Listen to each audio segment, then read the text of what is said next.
सभी को राम राम, जय Shri Mahakal. So let's begin this beautiful day with the blessings of universe. कर्पूर गौरम करुणावतारम संसार सारम भुजगेंद्रहारम सदा वसंतम हृदयोरविंदे भवं भवानी सहितं नमामि। भवं भवानी सहितं Namami. Hello Lalit sir, how are you doing hello. today?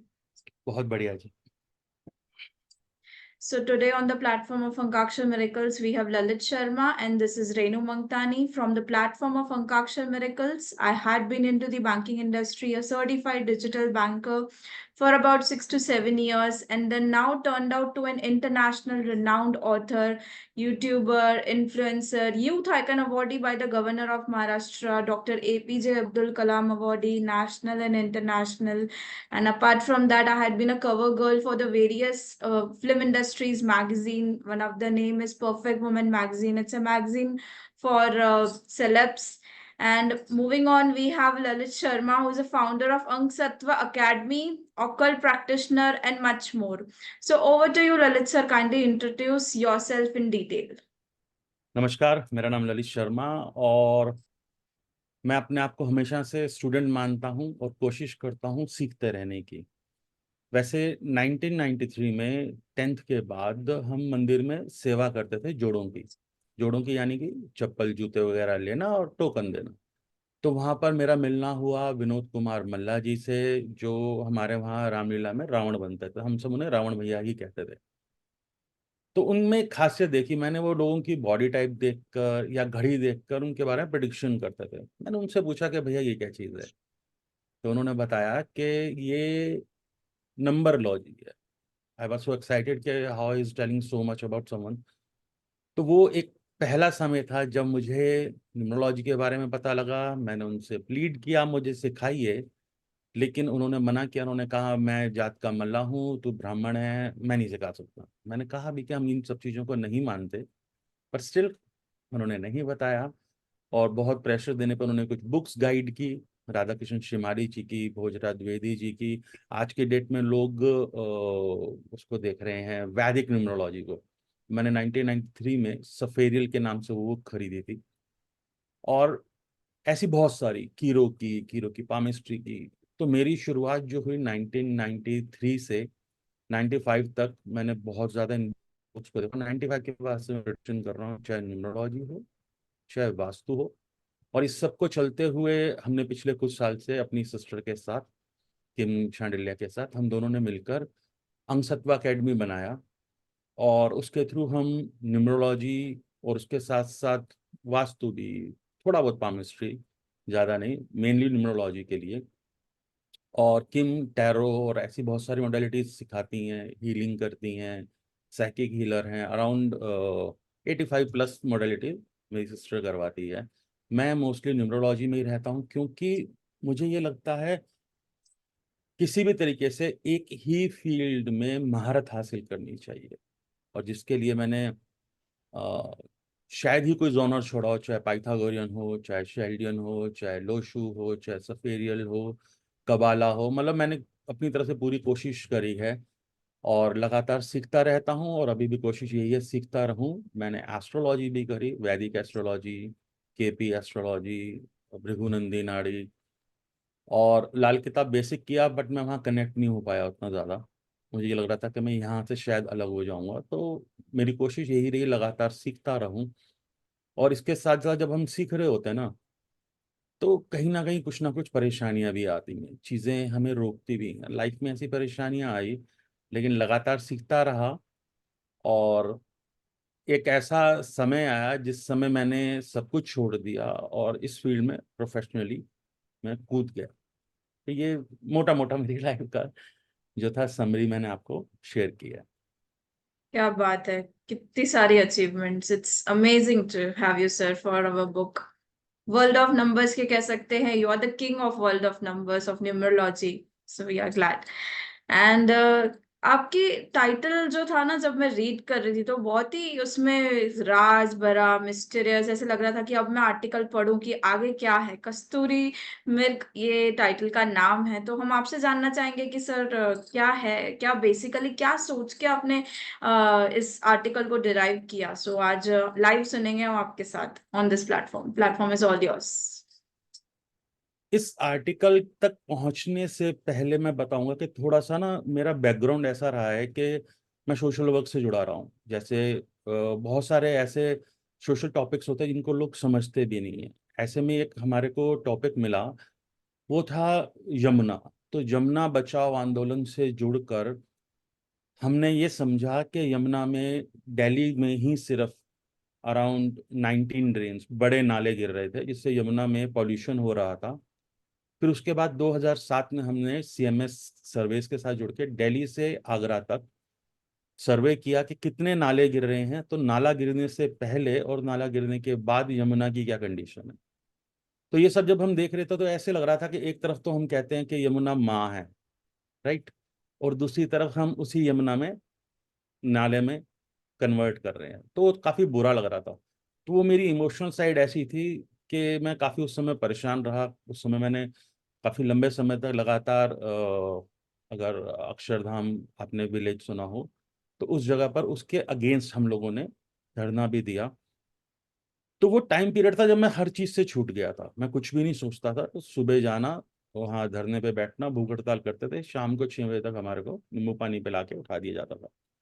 और ये वो टाइम पीरियड था जिस समय कॉन्टिन्यूस ऐसे बड़े दिग्गजों से मिलने का मौका मिला जो रेयरली कभी देखे थे और वो सिर्फ टीवी पे देखे जाते थे।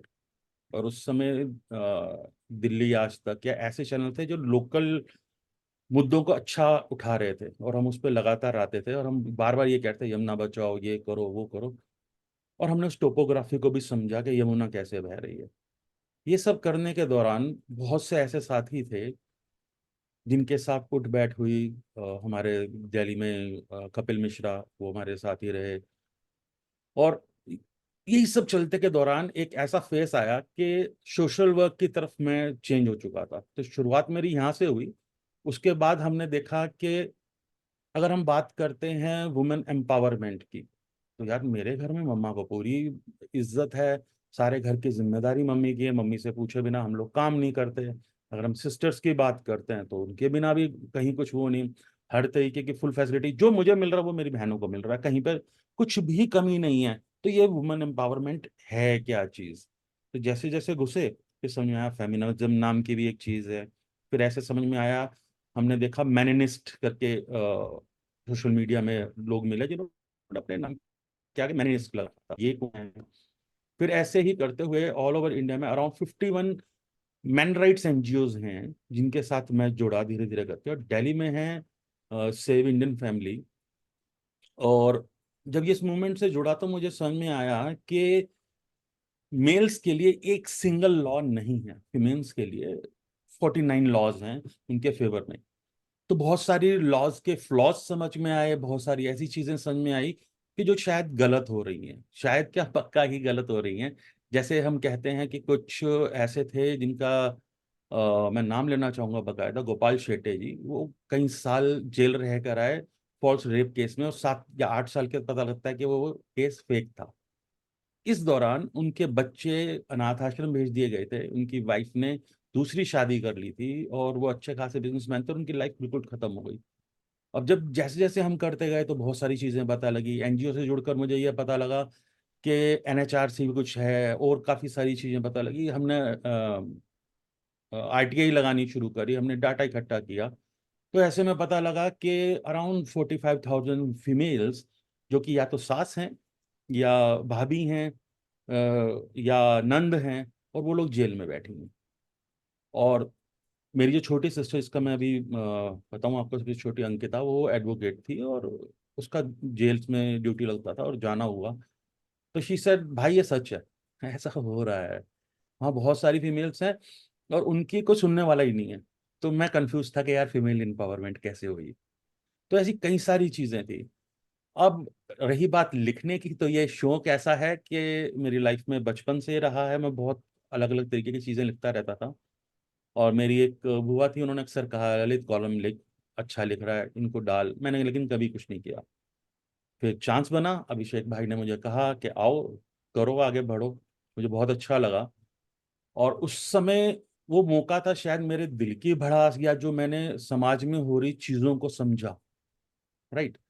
तो वो मैंने इस स्टोरी में डालने की कोशिश करी। जब हम बात करते हैं कस्तूरी मृगा की, तो कस्तूरी मृगा में मृगांका उस फीमेल का नाम है जो इस बच्ची की ममा थी।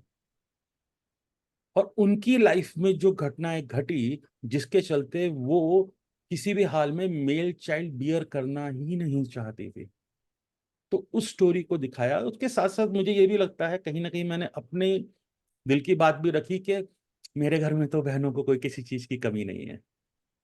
मेरे घर में कहीं रोका नहीं जाता। इवन जब हमें कुछ भी मेजर डिसीजन लेने हैं तो बैठ के पूछा जाता है, हम आपस में बैठ के बात करते हैं। और इवन मैं कहूँ कि अंगसत्वा अकेडमी मेरे नाम पे ना होके बनाई मैंने, सब कुछ मैंने किया, लेकिन वो मेरी सिस्टर के नाम पे, वो किम के ही नाम पे मैंने रजिस्टर्ड करा, सब कुछ वो किया। तो मुझे लगता था यार ये गलत हो रहा है, इसके खिलाफ बात करनी चाहिए। और जहां बात आती है किसी जोनर में लिखने की, तो ये शायद मेरा स्टाइल है कि मुझे लगा कि ये जो बात की जा रही है एम्पावरमेंट की, अगर इसी सोच से होता रहा तो एम्पावरमेंट तो कभी होगी ही नहीं। अगर आप इतना डर डाल दोगे किसी में कि भाई शादी करेगा तो तू तो फंस गया, या तेरी लाइफ में ये प्रॉब्लम आएंगी, तो ये प्रॉब्लम बहुत बढ़ जाएंगी। अगर आप ऑल ओवर इंडिया की तरफ देखोगे और तब कहोगे कि हाँ फीमेल्स के साथ गलत हो रहा है, तो आप एक चीज समझो कि हर जगह तो एक बराबर नहीं है, पांचों उंगली एक बराबर नहीं है। और जब आप कोर्ट में जाते हो, वहां सर्वे करते हो, वहां देखते हो, तो आपको पता लगता है भाई हर कोर्ट का अलग ही हाल है। और बीइंग अ न्यूमरोलॉजिस्ट या बीइंग अ अकल्टिस्ट, हम अक्सर ये देखते हैं अगर किसी के चार्ट में कोर्ट का योग है या जेल जाने का योग है, तो हम कहते हैं कोर्ट में जाओ, वहां का खाना खाओ, जेल में जाओ वहां का, मतलब जेल के बाहर जो कैंटीन होती है वहां जाओ, वहां का खाना खाओ। तो ऐसे में हमने कोर्ट जाना शुरू किया। जब कोर्ट जाना शुरू किया तो हम मंडे और सैटरडे जाते थे, अपना ग्रुप बनाते थे भाई। फिर उसके बाद अलग अलग कोर्ट्स के, फैमिली कोर्ट्स के बाहर हम खड़े होते थे, लोगों से मिलते थे, उनसे बात करते थे, समझते थे। तो ये वो पीरियड रहा जिस समय मैंने क्लोजली लुक ओवर किया लोगों को और समझा कि हाँ दिल्ली में तो कम से कम ऐसा नहीं हो रहा। रेयरली कुछ केस ऐसे मिले जो फीमेल्स पे अत्याचार हो रहा था। वो बंदे पता कैसे थे करने का, कहते ले पकड़ पैसे, चल हट पर, कितने चाहिए उसमें, पकड़ हट जा, 2 मिनट में कहानी खत्म। और वेयर एज बहुत सारे केसेस ऐसे मिले जो 17-17, 18-18 साल से चल रहे थे। और इवन कंसल्टेंसी में भी हमारे पास ऐसे बहुत से केसेस हैं जो अब भी कई कई सालों से चल रहे हैं।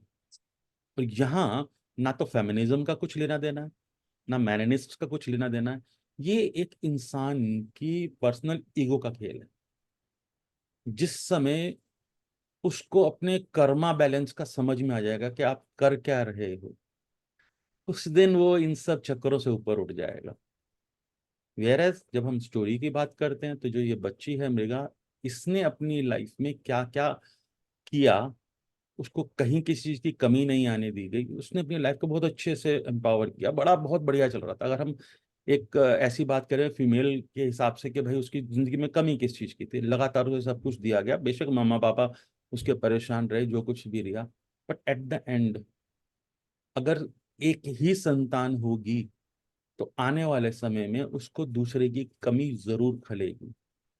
अगर लड़का एक रहता है और उसको बहन नहीं होती तो उसकी कलाई सूनी रह जाएगी, उसको दूसरों की कलाइयां देख के चिढ़ मचेगा, उसको रोना आएगा। और ये मैंने जो देखा, ये मैंने उन घरों में देखा जहां बहनों और भाइयों में शादी के कई कई साल झगड़े हो चुके हैं और वो अलग हो चुके हैं। अब उन भाइयों के हाथ में उनकी कलाई में राखी नहीं बनती, तो उधर वो रोते हैं और दूसरी तरफ इसी ईगो के चक्कर में बैठी बहनें रोती हैं। तो ये टॉपिक जो है, ये शायद जो मैंने ऑब्जर्व किया कि समाज में क्या हो रहा है मेरे आसपास, मैं ये नहीं कहूंगा कि ऑल ओवर वर्ल्ड में ये हो रहा है, बट मेरे आसपास जिन लोगों को मैंने देखा, तो मुझे ये लगा कि अपनी बात को रखने का एक बहुत अच्छा मौका है, एक अच्छा मंच है। तो मैंने उसी हिसाब से इस स्टोरी को बिल्ड किया।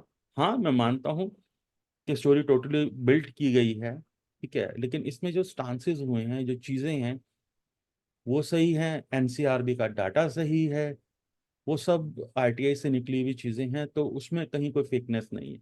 ऐसा हुआ है, ऐसा हो रहा है। इवन बहुत सारे ऐसे केसेस हैं जिनकी बात भी नहीं की जाती है।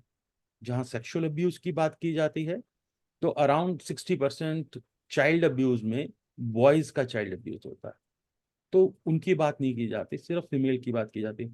तो ऐसी बहुत सारी चीजें जो छुपी हुई हैं। तो वो एक मौका लगा मुझे अपनी बात रखने का, चाहे यहाँ पर वुमेन एम्पावरमेंट की बात हो रही है, बट हम तो कह रहे हैं कि बैलेंस बनाओ ना। अगर बैलेंस नहीं बना तो परिवार बिगड़ जाएंगे, अगर बट बैलेंस अभी नहीं बना तो दिक्कत हो पहले जाएगी। पहले की बात और थी, पहले बैलेंस नहीं था, पहले तो पूरा मेल डोमिनेटिंग ही था, बट अब बैलेंस है क्योंकि अब एजुकेशन है, अब अवेयरनेस है, अब पहले से कम है। आपने जो बताई चीजें वो अब भी हो रही है practice, but the ratio is less we can say. And जैसे आपने बताया कि आप न्यूमरोलॉजी भी सीख रहे हैं, रंगसत्व अकेडमी के बारे में आपने बताया, तो ऑडियंस के साथ कुछ रेमेडीज, कुछ मैजिकल मंत्रास कि कैसे अपनी लाइफ को हम ट्रांसफॉर्म कर सकते हैं न्यूमरोलॉजी के साथ, हम जानना चाहेंगे। सबसे पहली चीज तो न्यूमरोलॉजी क्या, आप अकल्ट के फील्ड में जितना भी सीखते रहो, एक जन्म क्या 7 जन्म भी कम है। तो जब हम पाइथागोरियन न्यूमरोलॉजी की बात करते हैं, जो मैं सबसे ज्यादा सिखाता हूँ, तो हम हमेशा एक बात करते हैं कि आपके नेम के जो लेटर्स हैं उसमें वॉवल्स एंड कॉन्सोनेंट्स अलग अलग हैं। तो जो वॉवल्स हैं वो ये बताते हैं आपके मन में क्या भाव है। तो सबसे पहली टिप तो यही है कि जब भी कोई इंसान अपना नेम करेक्शन करने जाता है तो सामने वाले इंसान को ये पता होना चाहिए कि वो कर क्या रहा है। आप कभी भी किसी भी नाम में अगर वॉवल्स को बढ़ा या घटा रहे हैं तो किसी इंसान के मन के अंदर आने वाले बदलाव को आप लेकर आ रहे हैं। तो समझना चाहिए कि क्या बदलाव आएगा, आपका फर्स्ट नेम कैसे वर्क करेगा, सेकंड नेम कैसे वर्क करेगा, थर्ड नेम कैसे वर्क करेगा। तो प्लीज कोई भी इंसान नेम करेक्शन में डबल लेटर्स का ना यूज करे, क्योंकि ए से लेके जेड तक जितने भी लेटर्स हैं जब डबल हो जाते हैं तो हेल्थ इश्यूज आते हैं। इसी तरीके से मैं शेयर करना चाहूंगा कि पर्टिकुलरली फीमेल के नेम में अगर डबल सी आ जाता है तो उनको लोअर एब्डोमेन से रिलेटेड प्रॉब्लम्स आ जाती है। पर्टिकुलरली ऐसे केसेस में हमने बहुत सारे केस ऐसे देखे जहां पर यूट्रस रिमूव करवाया गया है।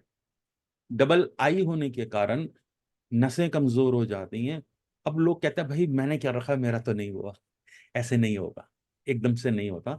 एक टाइम पीरियड आता है, जब वो पीरियड आएगा तब वो इशू एक्टिवेट होगा, और जब वो एक्टिवेट होगा तभी प्रॉब्लम आएगी। अभी मैं नाम नहीं लूंगा, बट डबल आर करने के कारण कुछ लोगों को 4 साल तो बहुत हिट मिला और 5वें साल कैंसर के कारण वो मर गए। ऐसे ही बहुत सारे लेटर्स हैं, हर लेटर के अपने मायने हैं। डबल आई के साथ अगर आर आ रहा है तो ऐसे लोगों की लाइफ में एक्सीडेंट्स होंगे। तो ये बहुत सारी चीजें हैं। कभी भी किसी भी नाम में किसी भी लेटर को डबल ना किया जाए। और अक्सर लोग कह देते हैं कि हमने शेल्डिन किया है, और किया होता है सिर्फ लोशो ग्रेड, और उसमें उनको ये भी नहीं पता कौन से नाम के साथ, कौन से मूलांक के साथ कौन सा नाम देना होता है, वहां पर भी प्रॉब्लम आती है। तो ये छोटी छोटी चीजें सोच के नहीं करना। और इसके साथ साथ बहुत कम लोगों को पिरामिड नंबर के बारे में पता है, वो आपके नेम का शेडो होता है। अब अगर मान लो किसी का नाम 1 पर कर दिया किसी भी न्यूमरोलॉजिस्ट ने, और उसका शेडो 8 पर आ गया, तो उसकी लाइफ स्मूथ होने की जगह परेशान कर देगी उसको। और ऐसे ही 1 और 9 मूलांक या भाग्यांक वालों का नाम अगर आपने 1 और 9 पे कर दिया तो उन्हें हार्ट प्रॉब्लम हो सकती है। तो ऐसी बहुत सारी चीजें हैं जो पर्टिकुलरली मैं हमेशा कहता हूं कि नाम के साथ छिड़खानी मत करो। एक नेम को चेंज करने पर लाइफ इवेंट्स बनते हैं, और वो लाइफ इवेंट्स में रेड इवेंट्स बनते हैं। और वो रेड इवेंट्स करते क्या है, अगर मान लो मैंने एक्स बंदे का नेम करेक्शन किया और वहां पर कोई लाइफ इवेंट ऐसा बना दिया जो पर्टिकुलर ऐसे ईयर में आ रहा है कि प्रॉब्लम ज्यादा बड़ी हो जाएगी, ठीक है, तो उसकी लाइफ में नहीं होती है, उसके किसी अपने की लाइफ में होती है। पर्टिकुलरली अगर पर्सनल ईयर 9 के साथ रेड इवेंट आता है तो यहाँ पर मृत्यु के योग को दिखाता है। अगर किसी को नहीं आता तो प्लीज नेम करेक्शन मत करो भाई। लोग 99 रुपीज में नेम करेक्शन कर रहे हैं, क्योंकि नेम करेक्शन के लिए काफी लंबा पीरियड लगता है, उसको अच्छे से देखा जाता है एक एक लेटर को खोल के, प्लेसमेंट ऑफ लेटर नहीं आती लोगों को। और अक्सर देखने को मिलता है कि कुछ भी नाम होता है उसमें double double double double letters करके वो कैसे भी नाम बना देते हैं, ये सबसे गलत प्रैक्टिस है। और जब बात करते हैं हम शेल्डियन की, तो टैरो कार्ड भी इसी से जुड़ा हुआ है। कबाला की, तो जो वैदिक न्यूमरोलॉजी कही जा रही है सफेरियल, वो भी इसी से कनेक्टेड है। और अक्सर स्विच वर्ड्स दिए जा रहे हैं बट स्विच वर्ड्स के मतलब नहीं पता। ऐसे ही स्विच वर्ड्स को एक्टिवेट भी किया जाता है तभी होता है। और एक बहुत जबरदस्त चीज है कि हमारे सर से लेके पांव तक हमारी पूरी बॉडी पर 12 हाउसेज होते हैं, 12 हाउसेज जो कुंडली में देखे जाते हैं, 9 प्लैनेट्स हैं। उसके साथ साथ 27 नक्षत्रास हैं। बहुत से लोग अपनी बॉडी पर टैटू बना लेते हैं। अब अगर आपको पता ही नहीं उस टैटू का क्या मतलब है या वो किस पार्ट पे आ रहा है, तो आपकी लाइफ में वो बहुत बड़ी प्रॉब्लम क्रिएट कर देगा। जैसे कुछ लोग हाथ में हरा या काला धागा डालते हैं। अब नोट करना आज के बाद कि ऐसा धागा डालने के बाद कुछ इश्यूज आए, क्यों आए। आपकी कलाई जो है वो मिथुन राशि है, तो आपके लग्ना में मिथुन राशि में कौन सा प्लेनेट है। अब आपने वहां पर काला धागा बांधा तो शनिदेव को एक्टिवेट कर दिया। शनिदेव फेवरेबल है या नहीं है, और इसके चलते हुए लाइफ बिल्कुल हेल हो सकती है। मैंने जब ये टैटू बनवाया त्रिशक्ति, तो मैंने ये प्लेसमेंट के ऊपर पहले करीबन 6 महीने काम किया, तब जाके इस प्लेसमेंट को मैंने चुना और ये टैटू बनाया। तो अकल्ट इतनी प्यारी चीज है, आप जितना इसे देखोगे, और अगर कोई इस चीज में और अच्छे से करना चाहता है तो नारायण दत्त श्रीमाली जी की बुक है मोल्स के ऊपर, स्कार्स के ऊपर, उसको वो पढ़ सकते हैं। तो आपकी बॉडी में कहाँ कहाँ कौन से प्रोमिनेंट मोल हैं, कौन से कलर के तिल हैं, ब्लैक है, ब्राउन है, रेड है, उसका क्या इम्पैक्ट है। और ऐसे बहुत सारी चीजें दिखती हैं। जैसे ये मैरिज लाइन है, यहाँ पर ये तिल है, तो ये क्या शो करता है, ये शो करता है कि आपका स्पाउस जो है वो फाइनेंशियल फ्रॉड करेगा। फिर ये होता है, कोई रोक नहीं सकता है इसको। तो अभी तो हमने इतनी सारी बातें सीखी केवल इतनी सी कन्वर्जेशन में। अगर हम अंकसत्व अकेडमी को ज्वाइन करते हैं तो हम कितनी सारी बातें सीख सकते हैं। तो आपको क्या फीलिंग आ रही है being an internationally certified publish को ऑथर? सबसे पहली तो फीलिंग ये है कि शायद समझो 6th क्लास में मैंने पहली अपनी पोएम लिखी थी, और आज इस एज में आकर मैं फर्स्ट टाइम एक एक्नॉलेजमेंट ले सका हूँ, एक पहचान ले सका हूँ। तो मेरे लिए तो बहुत ही प्राउड मोमेंट है कि अगर मेरी लाइफ में ये मोमेंट ना आता तो मैं कह ही नहीं सकता था कि मैंने कुछ किया। क्योंकि मुझे अक्सर, जैसे मैं बात करी, मेरी बुआ जो है उन्होंने मेरे को कहा कि ललित लिख लिख लिख, मैंने कभी नहीं लिखा। मेरे को वो कनेक्शन नहीं मिला, मुझे वो नहीं लिखा। तो मैं थैंकफुल हूँ जो अभिषेक ने मुझसे कहा कि लिखो। तो मुझे लगा कि हाँ, आई कैन डू दैट। तो मैंने लिखा, और सच में मेरे लिए तो ये अचीवमेंट है। और कहते हैं ना, फर्स्ट लव कभी नहीं भूलता, तो वही चीज़ है, ये लाइफ में मेरे फर्स्ट लव की तरह आया है। और मुझे और सर बहुत, की जर्नी मैं, मेरे पास यहाँ नहीं रुकेगी। वो हम लोग वर्ड्स की नहीं हैं। हाँ बिल्कुल बिल्कुल। हम लोग की अगली बुक आ रही है my marriage bliss versus curse. वहां भी सर हमारे साथ जुड़ेंगे। And we all these projects are in association with Ankaksha Miracles, which is the Institute of Occult Sciences, Spiritual Activities and Research, where we also teach numerology, tarot card, and much more. And we also provide you the lifetime support. And Ankaksha Miracles का motive है new commerce को support करना। जैसे sir ने बताया कि वो भी उनको लिखना पसंद था बट उन्हें एक प्लेटफॉर्म मिला। तो ऐसे ही 51 को ऑथर्स हैं इस बुक में जिन्होंने अपनी जर्नी यहाँ से स्टार्ट की। So be you are a fresher, आप फ्रेशर हो, एक्सपीरियंस्ड हो, आप हमें ज्वाइन कर सकते हो। और कांटेक्ट करने के लिए आप ankakshamiracles@gmail.com, ये हमारी ईमेल आईडी है। और Instagram handles truth_of_life82, Abhishek Chitransh. Facebook pages Ankakshar miracles. My marriage anthology में 108 को ऑथर्स हैं और हमने अपना माइलस्टोन की 50 ऑथर्स हो चुके हैं and 50 we are still about to do. सो जल्द से जल्द जुड़िए और एक इंटरनेशनली सर्टिफाइड पब्लिश को ऑथर बनिए because we are registered by government IAF AAA from USA। तो सर आपने बताया था कि आप NGO से भी जुड़े हुए हैं, तो क्या फीलिंग रहती है like helping the people for welfare of the public जब आप काम कर रहे हैं, तो what is the feeling sir? after helping out to them. मुझे ना एक बार मौका मिला, किसी से मिलने का, तो उन्होंने मुझसे पूछा कि आप कौन? मैं बड़ी खुशी खुशी कहा ललित। फिर भी मैं यही पूछ रहा हूँ कि आप कौन? मैं कहा ललित शर्मा, ब्राह्मण हूं मैं। वो हंस पड़े, कहते भाई साहब आप कौन? अब मैं हैरान, भाई पापा का नाम ले लूंगा, दादाजी का नाम ले लूंगा, यही सब बातें कर सकता हूँ। अगेन उनका ये क्वेश्चन था, आप कौन? और तब उन्होंने कहा कि ये क्वेश्चन अपने आप से शांति में पूछना कि भाई साहब आप कौन?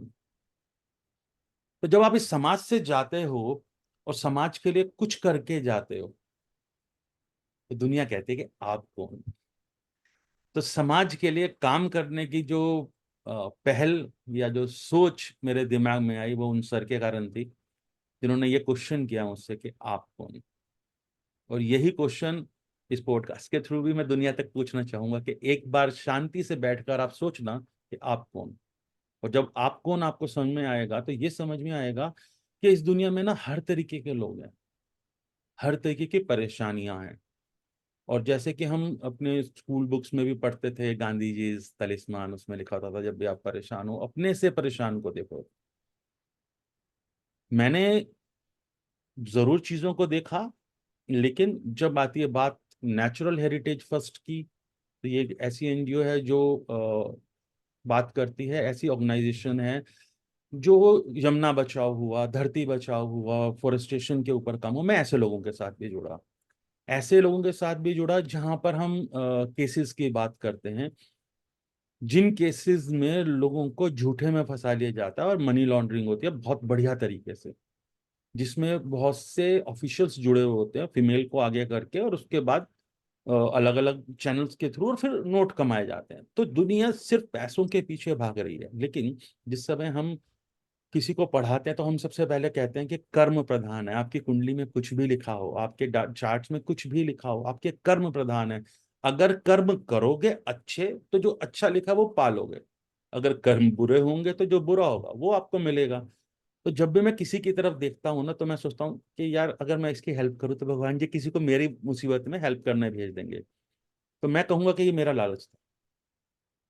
और एक बार की टाइम था कि मैं मम्मा को लेके जा रहा था, और स्कूटी पे था, हम अर्ली मॉर्निंग का टाइम था, मम्मा को हल्का फीवर था, और हम महरौली जा रहे थे। रास्ते में मम्मी गिर गई, और जब मम्मी गिरी, उनके नाक से ब्लीडिंग हो रही थी, यहाँ नीचे से हो रही थी बट नाक से निकली उस समय, और मम्मा फेंट हो गई।